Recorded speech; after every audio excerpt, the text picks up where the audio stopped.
እንግዲህ ሆኗል። እንዴት ይችላል?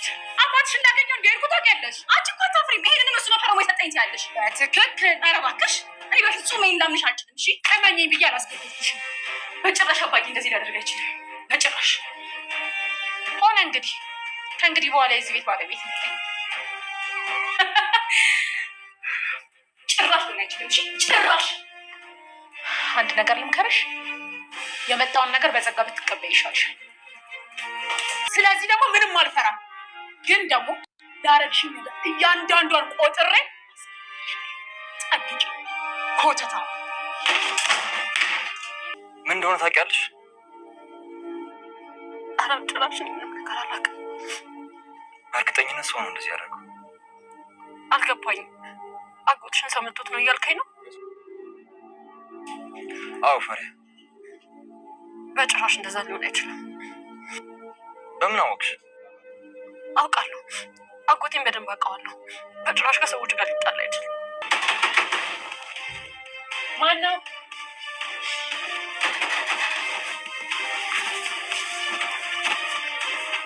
እናቴ ነው ማየሽ ምናምን ብለሽ ስትነፈረቀል ነበር። አዎ አንቺ ጥሩ ተውነሻል። እኔም ጥሩ ሰው መስለሽኝ አምኜሽ ነበር። አንቺ ጸባይ ካለሽ እኔ አሁንም ጥሩ ሰው ነኝ። ጥሩነትሽን ከኔ የተሻሉ ሰዎች ያረጋግጡልኛል። አሁን አሳልፊ። የት ልትሄጂ ነው? ፖሊስ ጣቢያ። ምን? በደንብ ሰምተሽኛል። ፖሊስ ጣቢያ። ምን ልታደርጊ ነው? መና አባቴ እንደጠፋና መጀመሪያ የምጠረጥረው ደግሞ እሱ ካገባት 1 ዓመት ያልሞላትን የእንጀራ እናቴ መሆኑን ነግራቸዋለሁ። መና መሽቷል። አዎ በደንብ ተንቀጥቀጭ። ምክንያቱም ማዳርሽ ፖሊስ ጣቢያ ነው። እሺ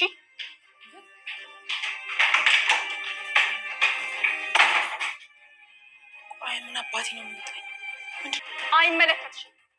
ከዚህ በኋላ አይመለከትሽም እንዳትይኝ እሺ? ከአንቺ ልክ ያቺ ገረድ ለእሱ ፍቅር አላት። ዝም በይ።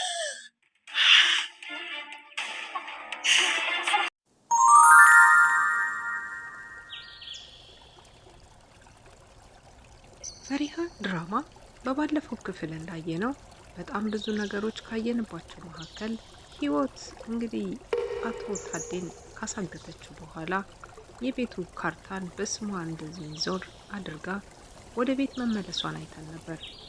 በዚህ ፍጥጫ መካከል የነበሩት የእንጀራ ልጅና ህይወት አሁን ላይ ከባድ ጸብ ውስጥ ገብተዋል። አባቷ የፈረመላትን ወረቀት ለመና እያሳየቻት፣ መናም ደግሞ ያየችውንና የሰማችውን ያነበበችውን ማመን አቅቷት ከራሷ ጋር ሙግት ፈጥራ ከህይወት ጋር አለመስማማትን ፈጥረዋል። ሀሮን በአሁኑ ሰዓት ላይ ፈሪሃ ያለችበት ሀገር ቢሄድም ግን ደግሞ ህይወትና መና ለብቻቸው መሆናቸው ከባድ ችግሮችን እያሳለፉ ይገኛሉ። መና ሳታስበው በዛሬው ክፍል ያላሰበችው ድርጊቶችን አድርጋለች። ህይወትም እንዲሁም ደግሞ ለመና ያልታሰበ ድርጊትም አድርጋለች። ፈሪሃ በሄደችበት ቦታ ላይ መልካም ነገር የገጠማት አትመስልም። ምክንያቱም ደግሞ አጎቷ ተደብድበዋል። በሷ ምክንያት ነበረ ይሄ ነገር የደረሰባቸው። በሀገሩ በቀየው የታወቁ አስታራቂ ሽማግሌ የነበሩት አጎቷ ዛሬ ላይ በፈሪሃ ምክንያት መደብደባቸውን እያየን ነበረ። ፈሪሃ በነገሩ ግራ የተጋባች ብትመስልም ፈሪሃን እንግዲህ የልጆች አባት የሆነው ሰውዬ ለኔ ዳርልኝ የሚለውን ነገር በሰሙ ጊዜ አጎትየው ተነስቼ በዱላ መትቸዋለሁ በማለት ለፈሪሃ እየነገሯት ነበር። መና አሁኑ ሰዓት ብቸኛ ሆና አሁን ላይ ይህንን ቤት እየታገለች ትገኛለች። አቶ ታዴ ወደ ቤት አልተመለሱም። ያልተመለሱበት ምክንያት ደግሞ ምን እንደሆነ ባይታወቅም ጉዳት እንዳታደርስባቸው ግን ደግሞ አግተው ትንሽም ቢሆን አሰቃየው ጎስመው እያለች ስትናገር ነበር ህይወት በነገራችን ላይ ከባድ ጭካኔ ይዛ እዚህ ቤት እንደመጣች ሁላችንም የምናውቀው ነው። ፊልሙም ሲጀምር ህይወት ወደዚህ ቤት ስትቀላቀል የጋሽ ታዴ ሚስት ሆና አንድ ልጇንም ደግሞ እዚህ ቤት ውስጥ ይዛው ልታኖረው እንዳመጣችው እያየን ነበረ። በዚህ መካከል ላይ ከመና ጋራ ብዙ መቃቃሮች እየመጡ ሲመጡ በመካከል ግን ፈሪሃ ናት ለዚህ ሁሉ ተጠያቂ፣ ፈሪሃ ናት ይህን ያደረገች፣ ፈሪሃ ለዚህ ነገር አድራጊ ናት እያሉ ሁላቸውም መላምት ሲሰጡ ቆይተዋል። በስተመጨረሻም ሀሮንና ፈሪሃ በመጣላታቸው ምክንያት ከቤት ተባሮ ወጣለች ማለት ነው። ተባራ ብትወጣም ፈሪሃ አሁን ላይ ግን የገጠማት ነገር መና ከባድ ነው። ካጠገቧ እህትም ወንድም የሌላት ብቸኛ የሆነችው የቤቱ ልጅ ፈሪሃ ተቀማጥላና በቅንጦት ያደገችቷ ዛሬ ፈተናዎችን እንዴት ታልፍ ይሆን? ኃይለኝነቷና እንዲሁም ደግሞ ቶሎ ቶሎ በፍጥነት መላሽነቷ የምትታወቀው መና አሁን ላይ ከህይወት ጋራ አንገት ለአንገት እየተናነቁ ይገኛሉ። ሁለታቸውም ስሜታዊ ሆነው የሚያደርጉትንና የሚሰሩትን የማያውቁት ሁለታቸው በአሁኑ ሰዓት ላይ ከባድ ችግር ውስጥ ገብተዋል። መና ደጅ ደጁን ትመለከታለች። አባዬ ይመጣል አሁን ወይስ ምን ሆኖ ነው?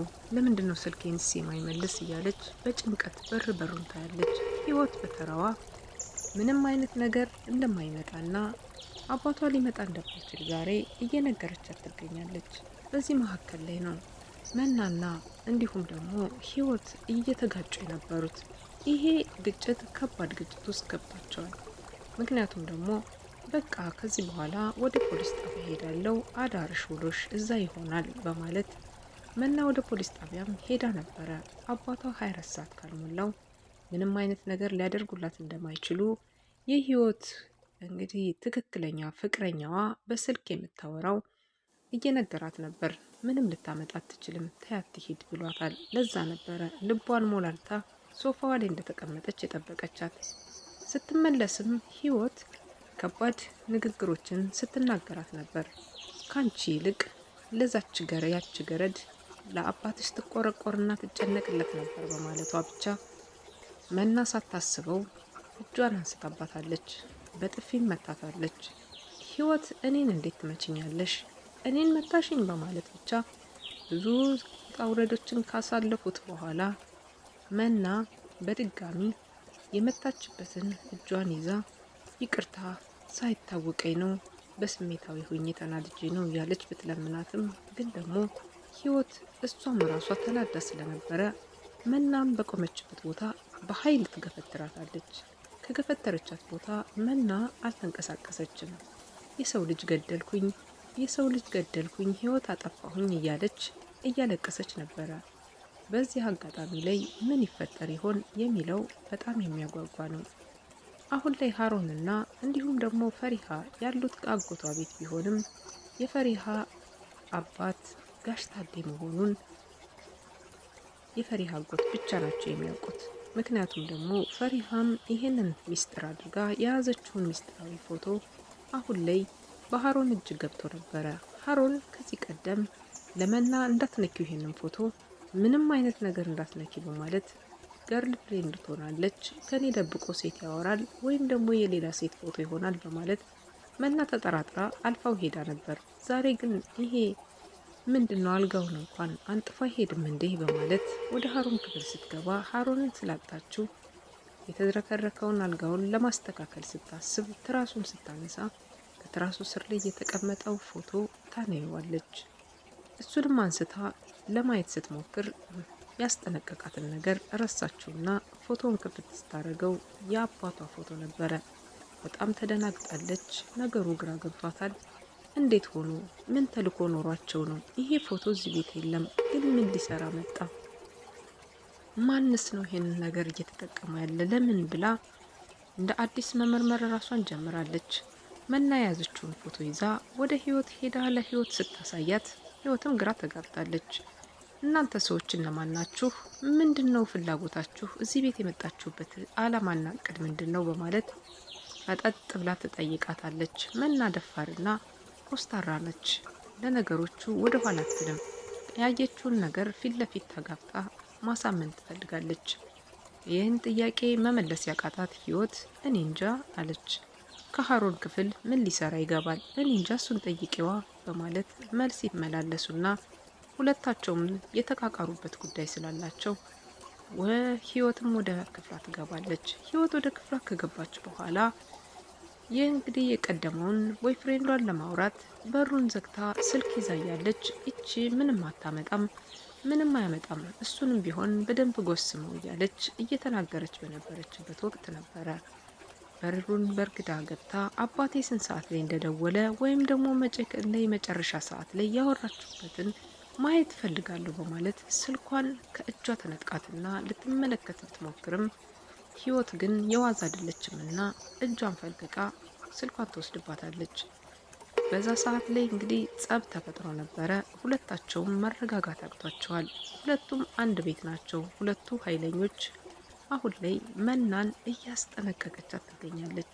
ያደረግሽኝን ሁሉ ዋጋ አስከፍልሻለሁ፣ ቆይ ጠብቂኝ ብላታለች። ህይወት ምን ልታደርጋት አስባ ይሆን? በነገራችን ላይ ዛሬ ተገፍትራ መና ወድቃለች። እህት፣ ወንድም፣ አባቷ የሉም ካጠገቧ ላይ። ህይወት ምን ልታደርጋት ትችላለች? ለብቻዋ መቼም ምንም ልታደርጋት አትችልም።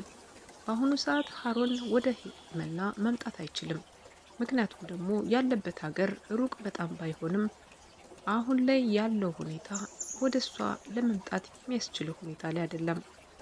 አሁን በጣም ችግር ውስጥ ያለችው ፈሪሃ አጎቷ ሌላ ጉርብትና ችግር ደርሶበታል። ይሄንን ለማስተባበል አንድ ሁለት ሲል ማረፋፈዱ አይቀርምና መና በዚህ አጋጣሚ ላይ ምን ልትሆን ትችላለች?